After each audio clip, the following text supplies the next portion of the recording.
Queridos, a paz do Senhor, que é o pastor João Carlos. Boa tarde aos meus alunos do curso de Teologia Bíblica Geral. Hoje a nossa aula será uma aula abordada sobre a temática de demonologia. Falaremos um pouco, algumas exposições acerca aí do campo espiritual.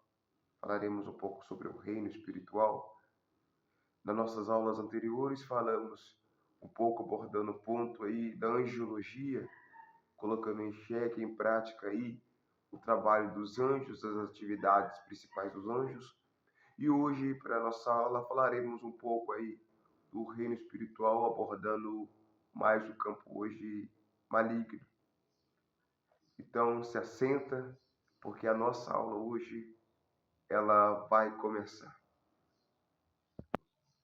E para a nossa aula de hoje, você já pode estar acompanhando aí no seu conteúdo, do seu material de estudo. A questão é sobre a nossa matéria de demonologia. Quando nós falamos acerca do reino do campo das trevas, falamos dos primeiros espíritos malignos que surgiram. E é uma pergunta que muitos fazem e você pode estar acompanhando aí na sua apostila, e a pergunta é: Deus criou o diabo? Algumas pessoas têm dúvida se Deus criou os anjos, porventura foi Deus que criou o diabo? Não. A grande realidade é que Deus não criou o diabo. Naturalmente que Deus não criou o diabo, nem muito menos criou os espíritos malignos. O certo é que Deus criou Lúcifer. Deus criou um querubim ungido. Se você entender comigo exatamente o que Ezequiel, capítulo 28, do 12 ao 19 fala, você verá que Deus criou um querubim. Então Lúcifer não foi o diabo. Lúcifer ele não foi criado como diabo. O diabo em si não era ainda. Se você analisar, você vê que primeiramente Deus criou Lúcifer. Então, quando em Gênesis fala que Deus criou os céus e a terra, quando existe a criação dos anjos e tudo que há, exemplo como anjos, serafins, querubins e outras denominações e classes de anjos dos céus, dos querubins criados, Lúcifer era um dos querubins. Então, o importante é que não existia o diabo, existia Lúcifer, portador da luz. Então, Lúcifer, ele foi um querubim que se rebelou contra Deus. Isso que escreve lá em Ezequiel 28, do 12 ao 19, e também em Isaías 14, do 10 ao 16. Então, você acompanhando a nossa apostila, você verá que Lúcifer ele foi um querubim que se rebelou contra Deus e, perdendo seu estado original, tornou-se no diabo ou Satanás. Então, a exemplo, aquela passagem que fala sobre a batalha no céu, você verá que Lúcifer era um portador da luz. Lúcifer estava intimamente ligado ao trono de Deus. Por que ligado? Porque os querubins, a sua responsabilidade no seu trabalho celestial é estar em volta do trono de Deus.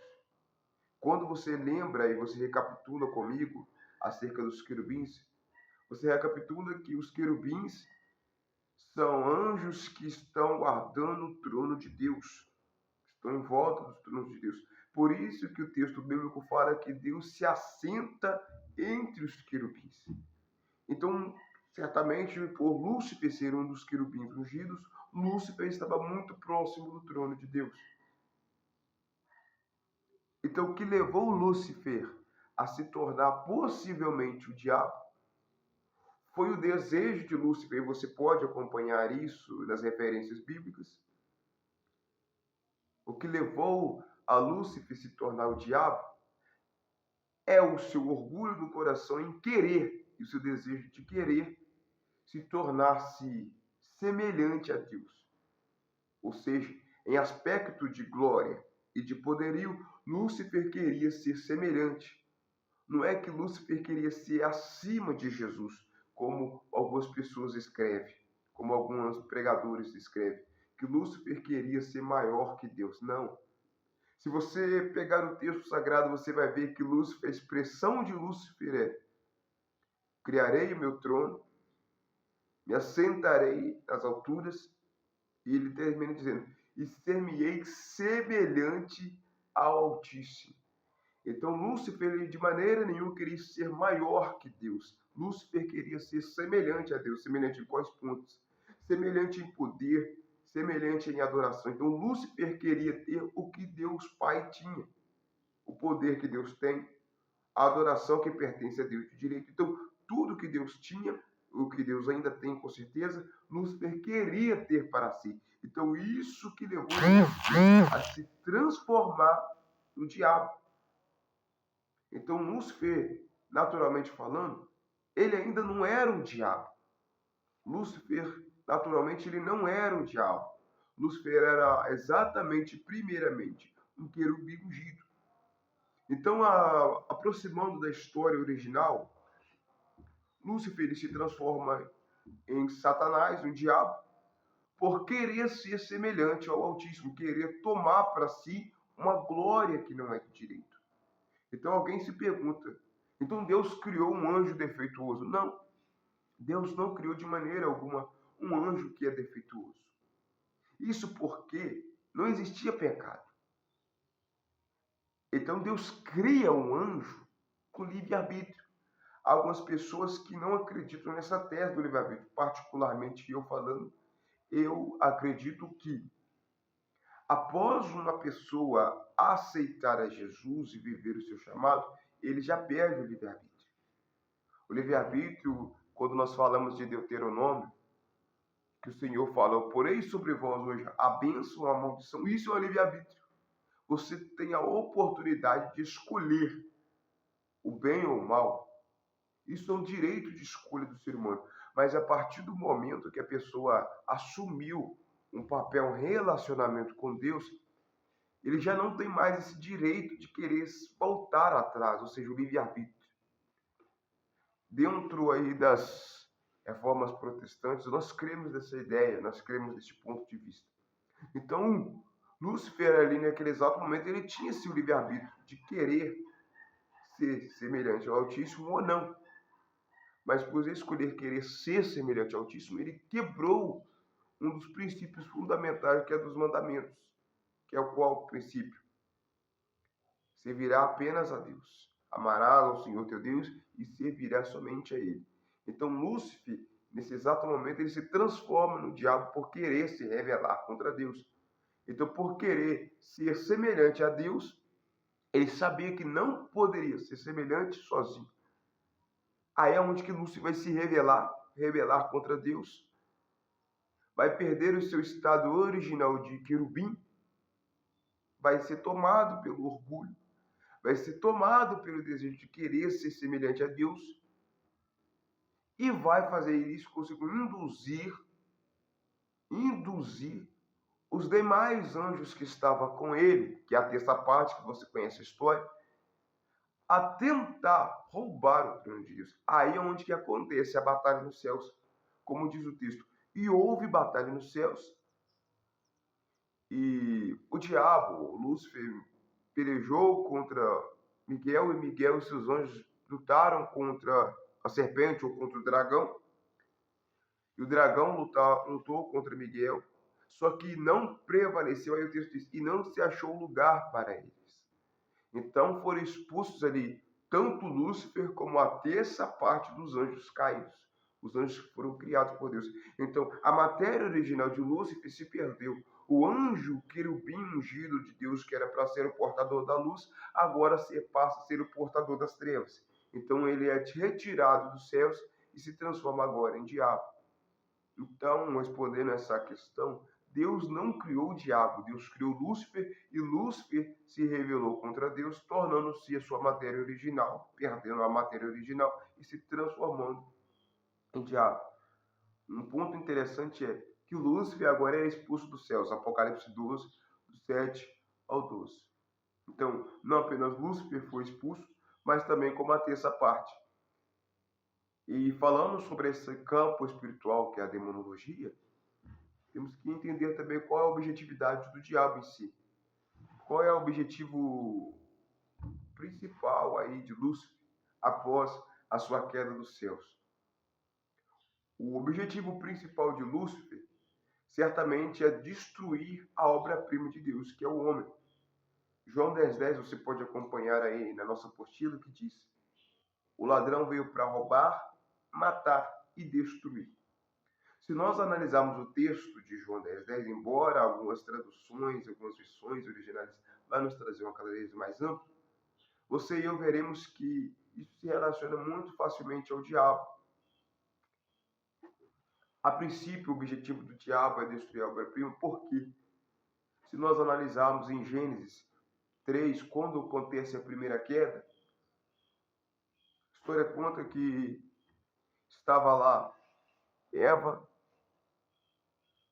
e um certo dia Eva vai estar muito próxima da árvore. A árvore que Deus disse, olha, Deus disse ainda para Eva e para Adão: podeis comer de qualquer fruto de todas as árvores, menos da árvore do fruto do conhecimento do bem e do mal, porque se dela comer, certamente morrereis.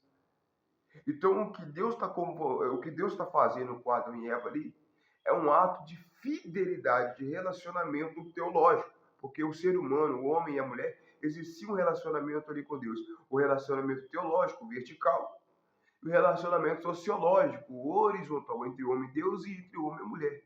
Então, o que o homem e a mulher precisavam fazer é o quê? Exatamente cumprir com este princípio de relacionamento teológico vertical do homem para com Deus e sociológico horizontal entre o homem e a mulher. Então, quando a mulher está muito próxima da árvore que Deus disse para ela não comer, essa mulher se aproxima da árvore. A serpente era o animal mais sagaz que estava sobre ali. Aí o diabo se materializa na serpente e começa a falar com Eva, dizendo para Eva: ô Eva, come do fruto. Deus disse para você que você não poderá comer do fruto. Mas eu te digo, Eva, o diabo usa um sofisma aqui. O que é sofisma? Uma mentira disfarçada de verdade. Ele pega a verdade de Deus e distorce ela. Transforma uma mentira de maneira que a mentira parecia ser verdade. Ele diz: olha, certamente, Eva, vocês não morrerão, porque Deus sabe que se desse fruto vocês comerem, os seus olhos se abrirão e vocês serão conhecedores como Deus, conhecendo do bem e do mal. Então ele usa um sofisma. Então Eva estava muito próxima da árvore, sentiu-se atraída pelo desejo de comer o fruto da árvore, come e dá ao seu marido, e ambos pecam. Então ali eles quebram o princípio com Deus. Então ali a obra-prima do homem é quebrada ali, não a obra física, mas espiritual. É por isso que quando Deus fala que o homem e a mulher, se comerem, eles morreriam, aparentemente falando, o homem no Éden, quando ele come do fruto, ele não morre fisicamente naquele exato momento, mas ele morre espiritualmente. O homem, no primeiro ponto, ele não morre fisicamente, mas morre espiritualmente no Éden.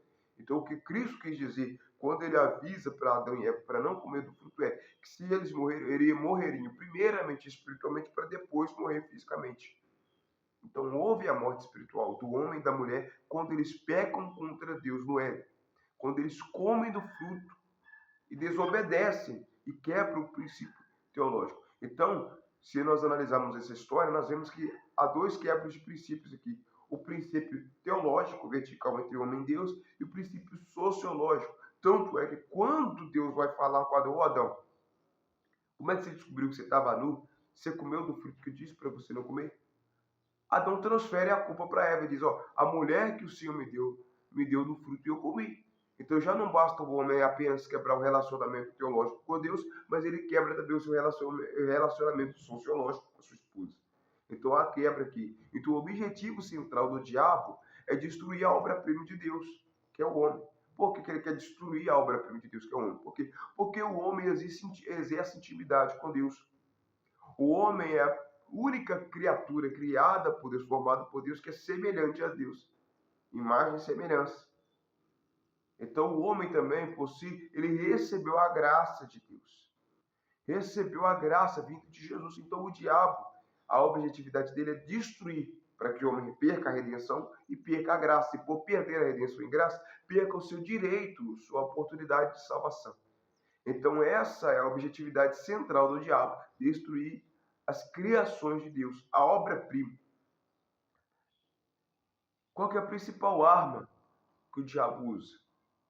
Uma das principais armas que o diabo usa para tentar, destruir essa obra-prima de Deus é lançar dúvidas, desacreditar a palavra de Deus, injetar o veneno.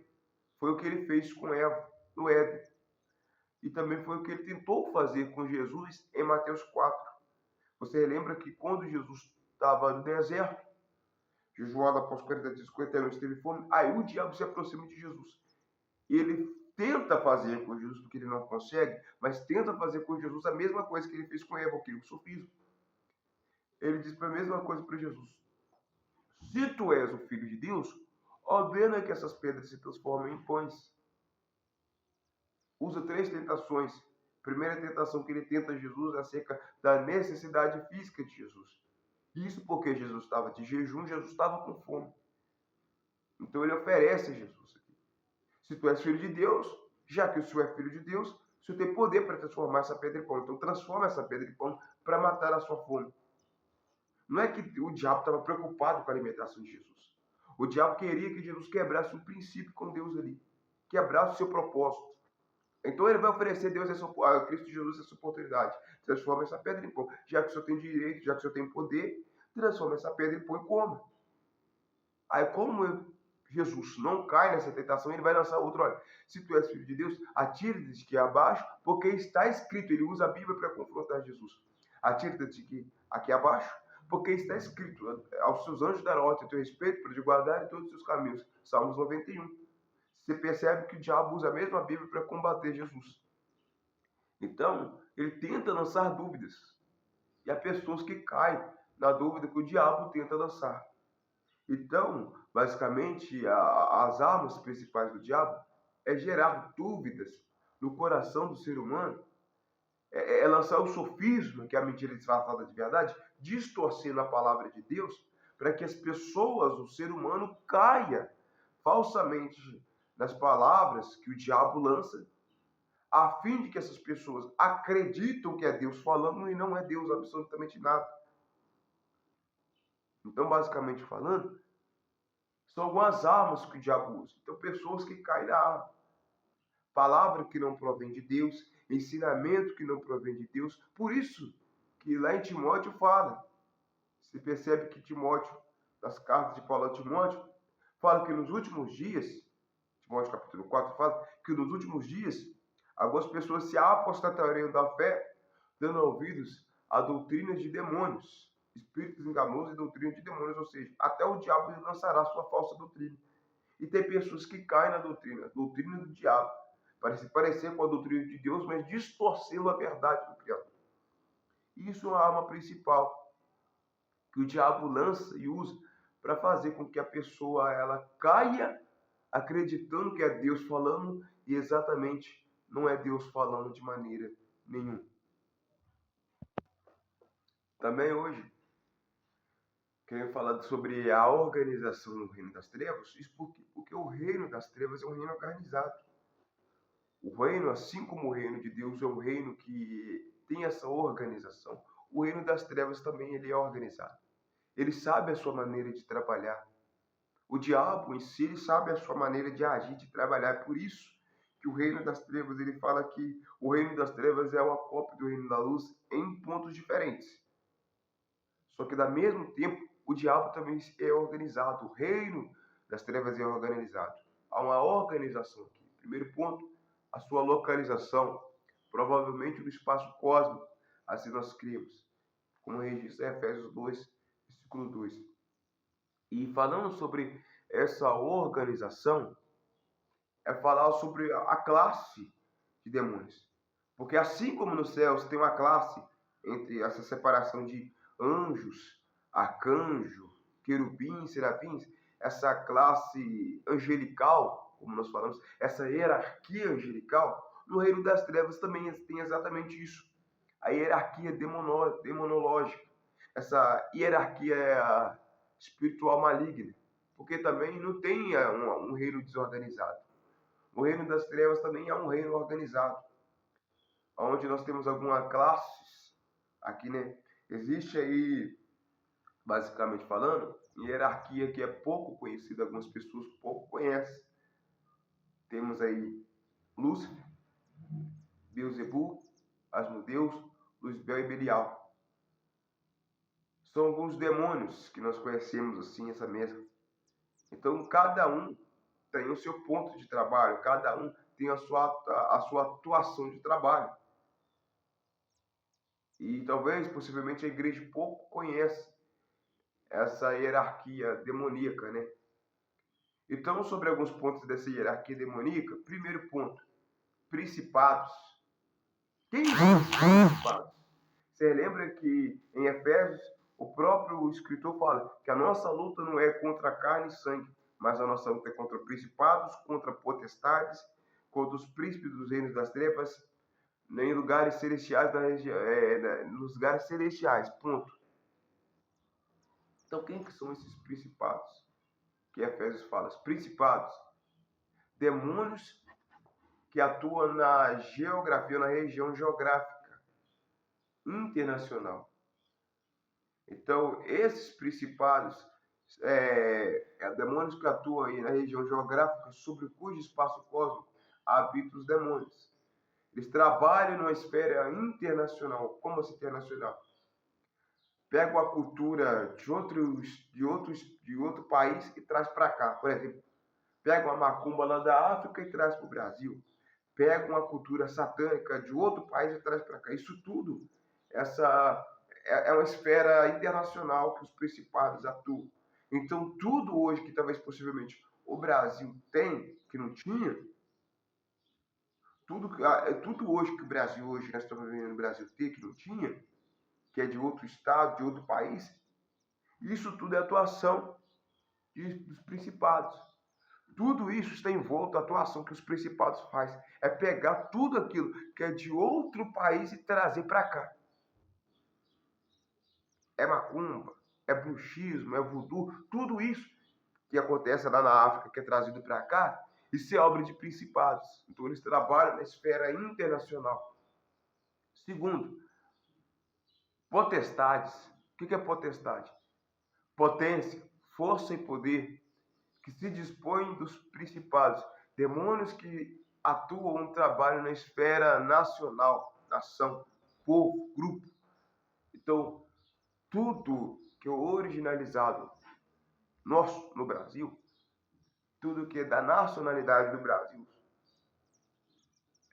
abordando esse ponto de espiritual, é atuado por potestades, poder, força. Temos também hostes, demônios regionais, demônios de região, bar, cidade. São demônios que atuam na região. Turba de demônios anarquizadores, demônios regionais. Região, cidade, bairro.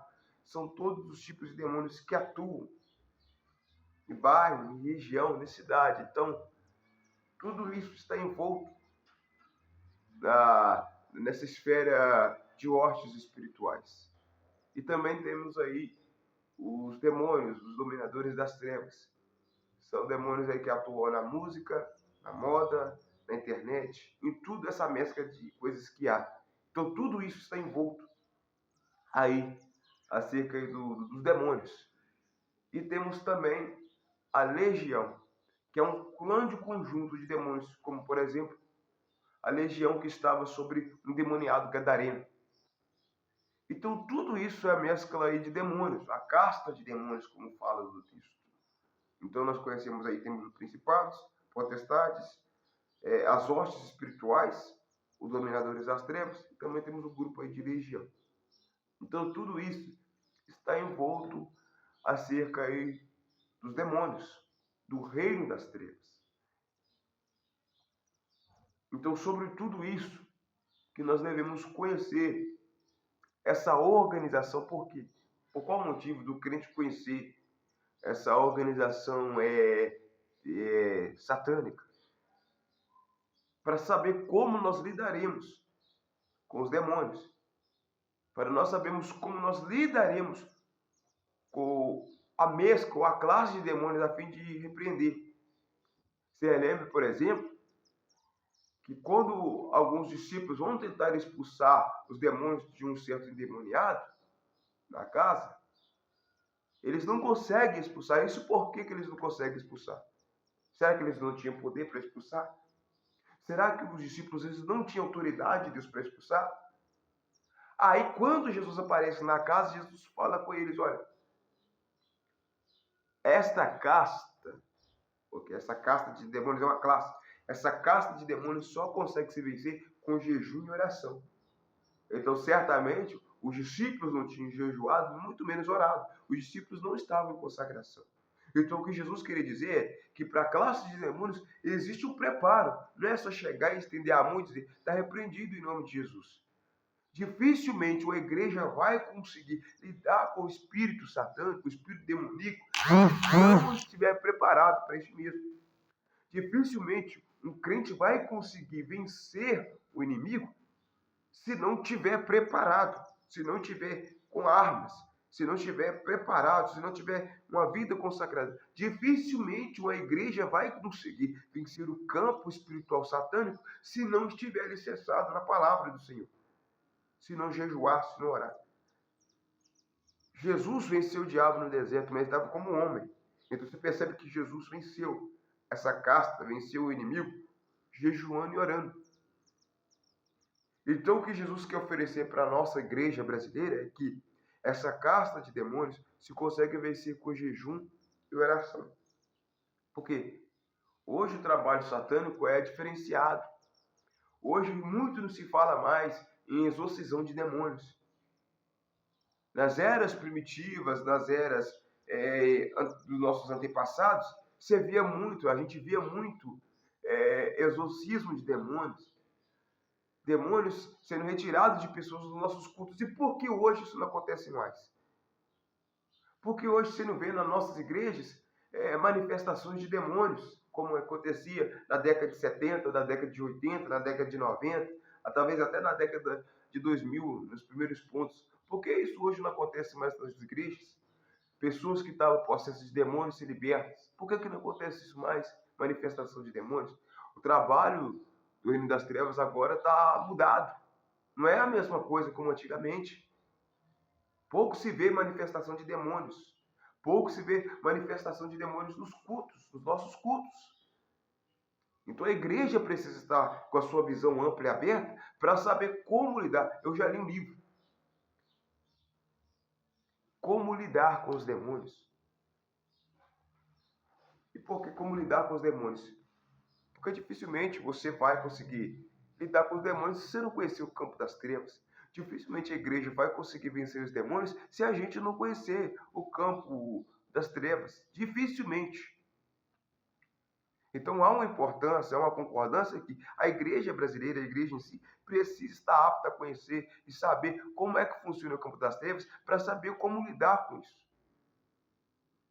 Para saber como a gente pode vencer. Efésios 6. Revestivos no Senhor e na força do seu poder. É revestir no Senhor. Tiago fala, sujeitavos, pois, a Deus, resistir o diabo, ele fugirá de vós. Então, sujeitando a Deus e resistindo ao diabo. Aí, Efésios também, Paulo vai falar em Efésios 6 para dar um complemento para nós ainda. Tomar o escudo da fé, assim podereis apagar os dardos inflamados do diabo. O capacete da salvação, a espada do Espírito, que é a palavra. Então, tudo isso é um conjunto. Tudo isso é um conjunto que serve para nós como auxílio, como força, potência, para que a gente possa vencer o inimigo. Então, um cristão precisa urgentemente saber como lidar e como vencer os demônios. Porque tem coisa que é natural, mas tem coisa que é o trabalho do diabo. E dificilmente o crente pode vencer se não souber como é que o diabo trabalha. Se é natural ou se é trabalho do diabo. Se algo que está acontecendo é algo natural, comum que acontece, ou se é algo que vem por interferência ou ação diabólica. Que nós sejamos sábios para saber combater o inimigo das nossas almas. Que nós sejamos sábios para edificar a nossa vida, para não cair. Por isso que a palavra diz: aquele que está de pé, cuide para que não se caia. Que nós possamos nos revestir das armaduras de Deus, para, como diz o texto, e tendo terminado isso, ficar firmes. Essa, sem dúvidas, é a importância de nós sabermos sobre este campo. Bom, nós ficamos por aqui. Terminamos a nossa aula de hoje, ficamos por aqui. Na nossa próxima aula, daremos continuidade às nossas matérias, concluindo essa parte e iniciando a nossa nova matéria. Desde já, que Deus te abençoe, ficamos por aqui e que nós possamos estar revestidos do poder e da graça de Deus. Bom fim de semana a todos e que Deus nos abençoe.